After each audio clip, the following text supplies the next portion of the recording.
Assalamualaikum warahmatullahi wabarakatuh. Alhamdulillahi wahda, wassalatu wassalamu ala rasulillah. Sahabat Feri Channel, rahimakumullah. Suatu hari kaum Ansor mendatangi Rasulullah SAW di Mekah sebelum beliau hijrah. Di saat itu kaum Quraisy menimpakan kepada beliau berbagai macam siksa. Mereka kaum Ansor mendatangi Rasulullah dan berkumpul bersama beliau di suatu malam. Di tengah gelap gulitanya malam, secara diam-diam agar tidak diketahui oleh Quraisy.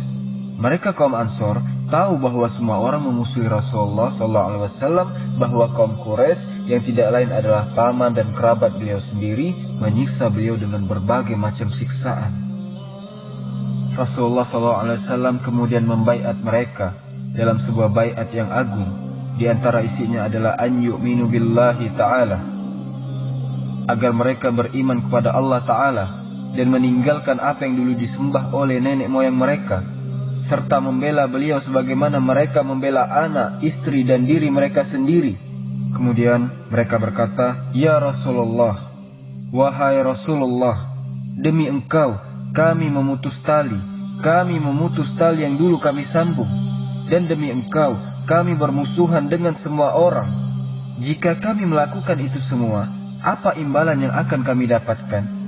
Jika kami beriman di saat orang-orang menolak untuk beriman, dan kami masuk Islam di saat orang-orang menolak untuk masuk Islam, dan kami berbaiat di saat orang-orang menolak untuk berbaiat, kami memperlakukanmu dengan baik dan melindungimu di saat orang-orang berpaling darimu. Wahai Rasulullah, jika kami berperang di sisimu, menumpahkan darah kami, mengorbankan harta kami, dan meninggalkan rumah kami, maka apa yang akan engkau beri untuk kami, wahai Rasulullah? Fama lana ya Rasulullah, apa imbalan untuk kami, wahai Rasulullah? Qala lakumul jannah, beliau menjawab, bagi kalian surga.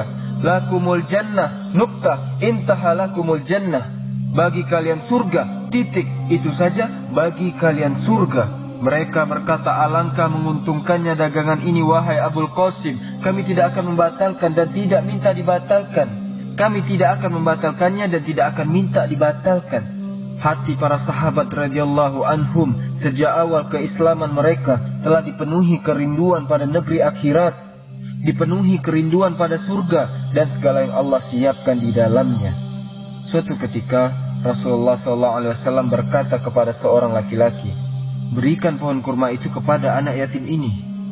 Saat itu, laki-laki tersebut berebut sebatang pohon di sebuah kebun dengan seorang anak yatim. Maka Rasulullah SAW bersabda kepada laki-laki tersebut, berikan pohon kurma itu kepada anak yatim ini. Mengalahlah, berikan pohon kurma itu untuknya.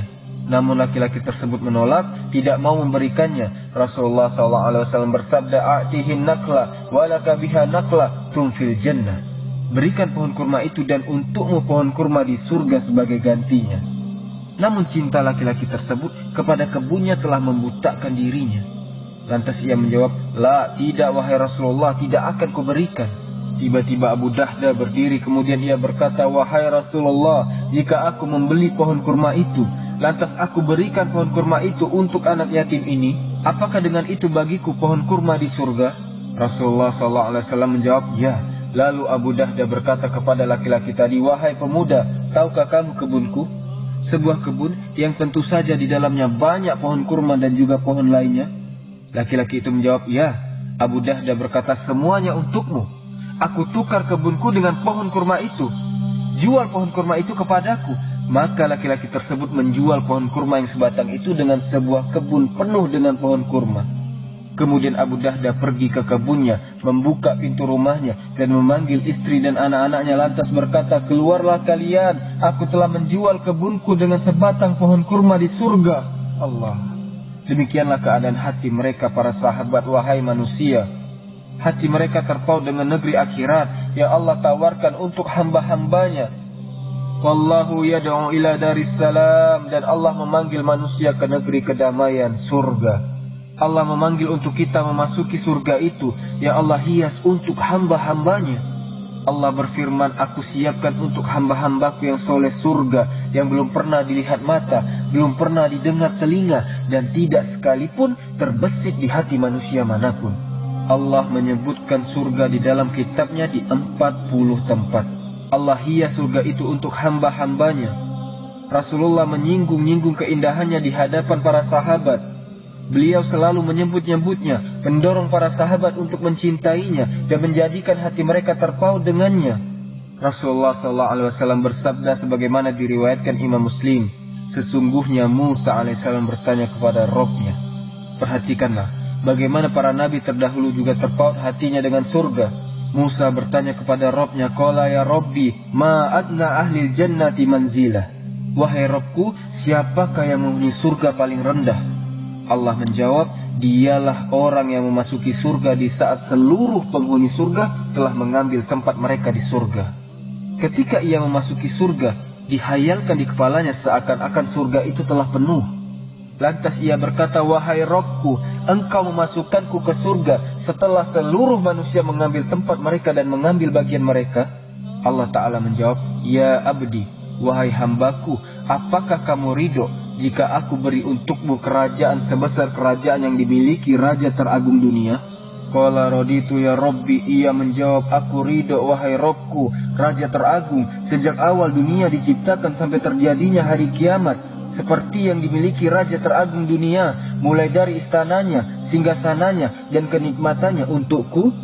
Ya tentu saja. Lalu Allah Ta'ala berkata kepadanya, itu untukmu wa mislahu.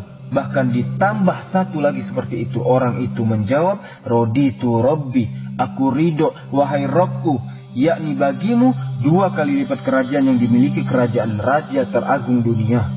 Lalu Allah berkata, wa mislahu, satu lagi seperti itu, wa mislahu, satu lagi seperti itu, wa mislahu, wa mislahu, wa mislahu, 5 kali lipat. Maka hamba itu berkata, raditu Rabbi, aku ridho wahai Rabbku, aku ridho wahai Rabbku. Lalu Allah berkata, itu untukmu dan 10 kali lipatnya. Untukmu apa yang matamu sukai, untukmu apa yang nafsumu sukai dan apa yang matamu senangi. Qala Musa ya Rabbi, fama azamuhu manzilah. Musa AS berkata, wahai Rabbku, lantas siapakah penghuni surga tertinggi, jika yang tadi adalah penghuni surga paling rendah? Padahal di dalam surga itu tidak ada yang rendah, tidak ada yang kurang di dalamnya. Wahai Rabbku, jika itu adalah yang terendah, lantas siapakah yang menghuni surga tertinggi? Allah Ta'ala menjawab, mereka adalah orang-orang yang aku pilih dan tetapkan kemuliaan mereka dengan tanganku. Kemuliaan yang aku siapkan itu tidak pernah dilihat oleh mata, didengar oleh telinga, dan terbetik di hati seorang pun. Semoga Allah menjadikan kita termasuk di antara penghuninya. Mereka adalah orang-orang yang diberi kenikmatan yang tidak bisa disebut, sampai mereka melihatnya sendiri dengan mata mereka. Mereka adalah orang-orang yang tidak diungkap rahasia mereka. Mereka adalah orang-orang yang dimuliakan dengan kemuliaan yang tidak pernah dilihat mata, didengar telinga, dan terbetik di hati seorang pun. Hazihil jannah, ini surga Allah hias untuk hamba-hambanya. Ketika mereka mendatanginya memiliki samaniyatu abwab, 8 pintu surga. Haza babu royan yadkhulu minhu saimun, ada pintu royan untuk seorang yang rajin berpuasa. Wa hazal babul yadkhulu minhu ahlul jihad, ada pintu untuk para ahli jihad. Wa hadza babul yadkhulu minhu ahlul birrul walidain, ada pintu untuk para anak-anak yang berbakti kepada orang tua. Wa hadzal babul yadkhulu minhu ahlul qiyam wa ahlul Qur'an, ada pintu untuk mereka yang rajin mendirikan salat malam dan membaca Al-Qur'an. Surga itu memiliki 8 pintu. Jarak antara sisi kanan dan kiri setiap pintu itu, antara 2 tepi setiap pintu itu, 40 sana. Jaraknya sejauh jarak perjalanan 40 tahun. Saking luasnya pintu-pintu itu. Rasulullah SAW bersabda, setiap hari pintu itu penuh dengan manusia. Meskipun luas, setiap pintu itu sejarak perjalanan 40 tahun. Namun penuh dengan kerumunan orang-orang beriman yang memasukinya. Ketika para penghuninya memasukinya, dikatakan kepada mereka, salamun alaikum tibtum fadkhuluha khalidun. Kesejahteraan atasmu, berbahagialah kamu, masuklah surga ini sedang kamu kekal di dalamnya. Adakah sambutan yang lebih baik dari sambutan ini? Bahkan dikatakan juga kepada mereka, salamun alaikum bima sabartum fa ni'ma uqbad dar. Keselamatan atas kalian karena kesabaran kalian. maka alangkah baiknya tempat kesudahan itu. Dan mereka mengucapkan Alhamdulillah allazi sadaqana wa'dah. Segala puji bagi Allah yang telah memenuhi janjinya kepada kami. Ia menjanjikan kami surga jika kami solat, ia pun memenuhi janjinya itu. Ia menjanjikan kami jika kami solat, jika kami puasa, jika kami berbakti kepada orang tua, jika kami sabar, jika kami tundukkan pandangan, jika kami jauhi yang haram. Alhamdulillah allazi sadaqana wa'dah, yang telah menepati janjinya untuk kami dan telah memberi kepada kami tempat ini agar kami menempati tempat dalam surga di mana saja yang kami kehendaki. Ketika mereka telah memasukinya, Rasulullah SAW menjelaskan, wallazi nafsi biyadih, demi zat yang diriku ada di genggamannya, ma antum bi'a'rafa fid dunya bimasakinikum wa azwajikum min ahli jannati bimasakinihum wa azwajihum. Penduduk surga lebih mengenali tempat tinggal dan istri mereka dibandingkan kalian terhadap rumah dan istri kalian di dunia. Seseorang masuk surga dan dia mengetahui di mana tempatnya, berjalan menuju rumahnya di surga sebagaimana ia berjalan ke rumahnya di dunia. Demikian pula di surga, ia tidak perlu lagi bertanya di mana rumahnya, di mana istananya.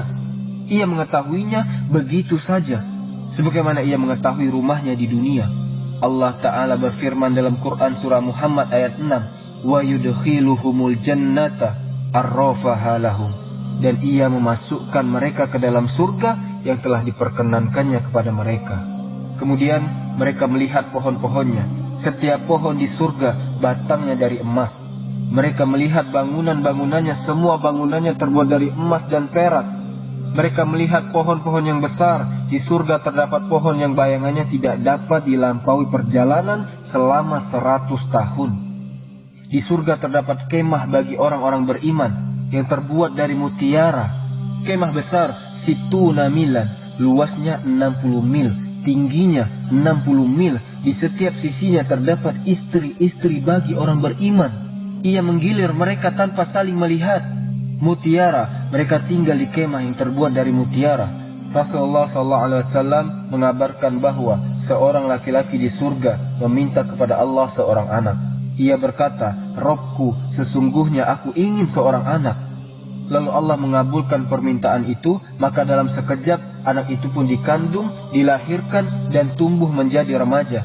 Ini salah satu kenikmatan di surga. Rasulullah SAW mengabarkan bahwa seorang meminta kepada Robnya kebun. Wahai Robku, aku ingin berkebun. Allah berkata kepadanya, wahai anak Adam, bukankah di surga semua yang engkau senangi sudah tersedia? Ia menjawab, ya wahai Robku, tetapi aku suka berkebun. Lantas Allah Ta'ala mengabulkan permintaannya. Maka dalam sekejap kebun yang dimintainya itu ditumbuhi tumbuhan dan berbuah. Lalu Allah Ta'ala berfirman, ambillah itu wahai anak Adam. Ia tidak perlu menunggu panen sebagaimana di dunia, tidak. Ia hanya dalam waktu sekejap kebun itu siap dipanen. Rasulullah SAW mengabarkan kenikmatan lain yang terdapat di surga. Beliau bersabda, seorang laki-laki melihat burung terbang di langit dan ia menginginkan burung itu. Ia ingin memakannya. Tiba-tiba dalam sekejap burung itu ada di hadapannya dalam keadaan sudah dipanggang. Ketika Muhammad bin Munkadir membaca firman Allah, wa zullilat kutufuha tazlila, dan buahnya dimudahkan memetiknya semudah-mudahnya. Ia berkata, seorang hamba mukmin berada di atas kasurnya di surga. Lalu ia melihat buah dan ia menginginkannya. Kemudian ia mengulurkan tangannya. Hanya dengan mengulurkan tangannya ke arah buah itu, tiba-tiba ranting buah itu merunduk sampai buah yang diinginkannya itu berada di genggaman tangannya. Ia pun lantas memetiknya. Kemudian ranting itu kembali ke keadaan semula. Dan dalam sekejap di tempat buah yang dipetik itu tumbuh kembali buah yang baru. Itulah makna firman Allah, wa zullilat kutufuha tazlila, dan buahnya dimudahkan memetiknya semudah-mudahnya. Dan firman Allah, dan naungan pohon-pohon surga itu dekat di atas mereka. Quran Surah Al-Insan ayat 14. Para penghuni surga memakan makanan dan meminum minuman. Tetapi mereka tidak buang air kecil dan buang air besar, tidak beringus dan tidak berliur meludah. Sisa makanan dan minuman itu menjadi keringat-keringat yang harumnya seperti mis yang keluar dari tubuh mereka. ketika mereka memasuki surga dan menikmati kenikmatan-kenikmatan yang ada di dalamnya, sebagian mereka rindu dengan istrinya dan anak-anaknya, maka mereka mengunjunginya. Dan Allah Ta'ala berfirman sebagai bentuk pemberian nikmat atas mereka, wallazina amanu wattaba'athum zuriyatuhum biiman alhaqna bihim zuriyatahum wa ma'alatnahum min amalihim min syai'. Dan orang-orang beriman dan anak cucu mereka mengikuti mereka dalam keimanan, kami hubungkan anak cucu mereka dengan mereka, dan kami tiada mengurangi sedikit pun dari pahala mereka. Jika ayah, anak, saudara atau istri, jika ia adalah hamba yang soleh dan berada di tingkatan surga yang tinggi, maka Allah mengangkat keluarga yang berada di tingkatan lebih rendah darinya. Allah susulkan mereka bersamanya di tingkatan surga yang tinggi, sehingga dengan itu ia semakin senang dan senang. Para penghuni surga mereka pergi mengunjungi Rasulullah SAW. Manusia mencintai umatnya, mendoakan dan merindukan mereka. Suatu hari Rasulullah SAW bersabda, ingin sekali aku melihat saudara-saudaraku. Qalu awanasna ikhwanuka ya Rasulullah. Para sahabat berkata, bukankah kami saudara-saudaramu wahai Rasulullah? Qala antum ashabi. Beliau menjawab, kalian adalah sahabat-sahabatku. Saudara-saudaraku adalah orang-orang yang datang sesudah kepergianku. Salah seorang dari mereka ingin melihatku dan mengorbankan keluarga dan hartanya. Para penghuni surga pergi untuk mengunjungi Rasulullah SAW. Mereka melihatnya, kita akan melihatnya, dan kita memohon kepada Allah agar menjadikan kita termasuk di antara mereka. Kita mencintainya. Di dunia kita belum melihatnya. Karena itu kita memohon kepada Allah agar kita bisa melihatnya di surga. Kelak di surga kita akan bertemu Rasulullah. Kita akan melihat Rasulullah. Kita akan melihat Abu Bakar dan Umar dan Utsman dan Ali dan Talha dan Zubair. Kita mencintai mereka dan mengikuti mereka. Kita belum pernah melihat mereka. Kita memohon kepada Allah agar kita dikumpulkan bersama mereka di surga. Para penghuni surga berkata, wa qalul hamdulillahillazi azhaba 'anna al-hazana inna rabbana laghafurun syakur. Segala puji bagi Allah yang telah menghilangkan duka cita dari kami. Sesungguhnya Tuhan kami benar-benar maha pengampun lagi maha mensyukuri. Allazi ahallana darul muqamati min fadli la yamassuna fiha nasabun wa la yamassuna fiha lugub. Yang menempatkan kami dalam tempat yang kekal, surga dari karunia-Nya. Di dalamnya kami tiada merasa lelah dan tiada pula merasa letih. Kemudian di saat penghuni surga di surga, qala qa'ilu minhu, berkata salah seorang di antara mereka, inni kana li qarin, sesungguhnya aku dahulu di dunia mempunyai seorang teman. Yaqulu a innaka laminal musaddiqin, yang berkata, apakah kamu sungguh-sungguh termasuk orang-orang yang membenarkan hari berbangkit? A iza mitna wa kunna turaban a inna lamadinun, apakah bila kita telah mati dan kita telah menjadi tanah dan tulang belulang, apakah sesungguhnya kita benar-benar akan dibangkitkan untuk diberi pembalasan? Para penghuni surga saling berbincang setelah mereka melihat berbagai kenikmatan yang abadi. Salah seorang dari mereka berkata, dulu di dunia, aku memiliki seorang teman yang berkata, apakah kamu percaya bahwa di sana ada hari akhirat? Apakah kamu percaya bahwa nanti ada surga dan neraka? Puaskanlah syahwatmu di dunia ini. Tidak ada yang namanya surga dan neraka. Lakukanlah seperti yang kami lakukan. Tinggalkan sholatmu, puaskanlah syahwatmu. Dulu aku punya teman yang berkata seperti itu kepadaku. Qala hal antum muttali'un, maka ia berkata, maukah kamu meninjau temanku itu? Kamu tidak melihatnya di surga, berarti dia di sana. Fattala'a fara'ahu fi sawa'il jahim, maka ia meninjaunya, lalu dia melihat temannya itu di tengah-tengah neraka yang menyala-nyala. Qala tallahi in kita la turdin, ia berkata, demi Allah, sesungguhnya kamu benar-benar hampir mencelakakanku. Aku hampir mempercayaimu, hampir saja engkau mencelakakanku. Engkau orang yang tidak baik. Jikalau tidaklah karena nikmat Tuhanku, pastilah aku termasuk orang-orang diseret ke neraka. Pastilah aku bersamamu sekarang, afama nahnu bimayyitin, maka apakah kita tidak akan mati? Ila mautatanal ula wa manahnu bimu'azzabin, melainkan hanya kematian kita yang pertama saja di dunia, dan kita tidak akan disiksa di hari ini, di akhirat ini. Qala Allah inna hadza lahuwal fawzul azim. Allah menegaskan sesungguhnya ini benar-benar kemenangan yang besar. Selamat dari neraka ini adalah kemenangan yang besar. Limisli hadza falyamalil amilun. Untuk kemenangan serupa ini hendaklah beramal orang-orang yang mampu beramal. Ketika penghuni surga memasuki surga, dikatakan kepada mereka, wahai penghuni surga abadilah, tidak ada kematian bagi kalian. Dikatakan pula kepada penghuni neraka, wahai penghuni neraka abadilah, tidak ada kematian bagi kalian. Mereka kekal selamanya. Teman-temanku seiman, kenikmatan terbesar bagi penghuni surga adalah kenikmatan melihat Rabb-Nya subhanahu wa ta'ala. Rasulullah SAW bersabda, sesungguhnya penghuni surga ketika mereka berada di surga, Allah berfirman kepada mereka, apakah kalian mau aku tambahkan? Allah punya janji kepada kalian yang ingin ia tepati. Mereka berkata, wahai Rabb kami, apa yang akan engkau berikan kepada kami? Apalagi yang akan engkau berikan kepada kami? Sedangkan kami telah mendapatkan apa yang kami sukai. Maka ia Allah menyingkapkan penghalang yang menutupi wajahnya, mereka pun melihatnya. Mereka tidak lagi tertarik pada kenikmatan-kenikmatan lain yang ada di surga.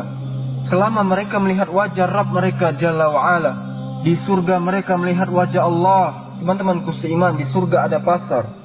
Para penghuni surga mendatanginya. Di sana ada gundukan misk, ada gundukan perhiasan, ada gundukan yakut. Mereka diperkenankan untuk duduk di atas gundukan yang mereka sukai. Kemudian diletakkanlah kursi untuk Rabb Jalla wa'ala. Dekatnya mereka dengan Rabb mereka seperti dekatnya mereka dengan khotib di hari Jumat. Seperti dekatnya mereka dengan khutbah Jumat datang ke masjid di awal waktu. Sebagaimana disebutkan di dalam hadis Rasulullah SAW bersabda, Allah mendekati salah seorang di antara mereka, para penghuni surga.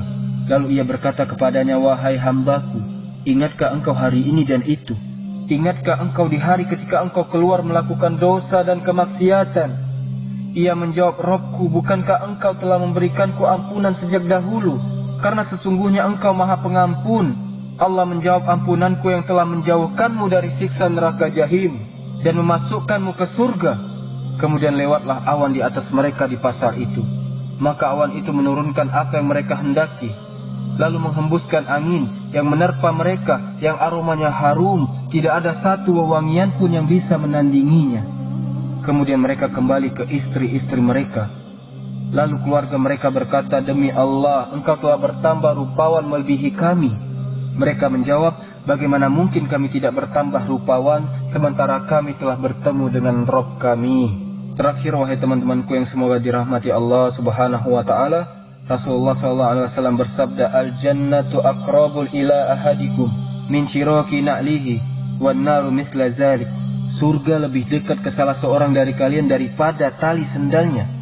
Demikian juga neraka, yakni orang yang ingin beramal untuk surga, maka sesungguhnya amal itu mudah. Rasulullah SAW bersabda, aku dan orang yang menyantuni anak yatim seperti dua jari ini di surga. Rasulullah SAW bersabda, siapa yang mengucapkan subhanallah bihamdihi, ditanami baginya satu pohon kurma di surga. Rasulullah SAW bersabda, siapa yang sholat karena Allah 12 rakaat dalam satu hari, Allah akan bangunkan untuknya baitan fil jannah, rumah di surga, yakni sholat 2 rakaat sebelum subuh, 4 rakaat sebelum zuhur, 2 rakaat setelah zuhur, 2 rakaat setelah maghrib, dan 2 rakaat setelah isya.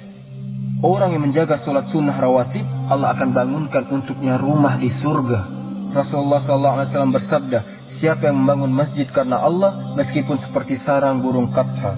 Katha itu merpati pasir, sejenis burung. Jika ingin bertelur, ia menggali lubang kecil, lalu ia bertelur di atasnya. Maka barang siapa membangun masjid meskipun kecil, Allah akan bangunkan untuknya rumah di surga. Rasulullah SAW bersabda, pada malam ketika aku diperjalankan Isra Mi'raj, aku bertemu ayahku Ibrahim alaihissalam.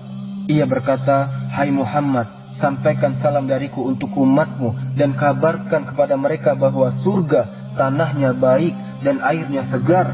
Sesungguhnya surga itu lahan kosong, tanamannya adalah subhanallah, alhamdulillah, la ilaha illallah, Allahu akbar. Itu semua adalah kabar tentang surga dan apa yang Allah siapkan di dalamnya. Aku memohon kepada Allah agar menjadikan kita dan orang tua kita termasuk penghuninya. penghuni surga. Teruslah meminta ampun kepada Allah. Sesungguhnya Allah, Ia Maha Pengampun lagi Maha Penyayang. Semoga video ini bermanfaat untuk ana dan untuk antum. Subhanakallahumma wa bihamdika asyhadu an la ilaha illa anta astaghfiruka wa atubu ilaik. Allahu ta'ala alam. Assalamualaikum warahmatullahi wabarakatuh.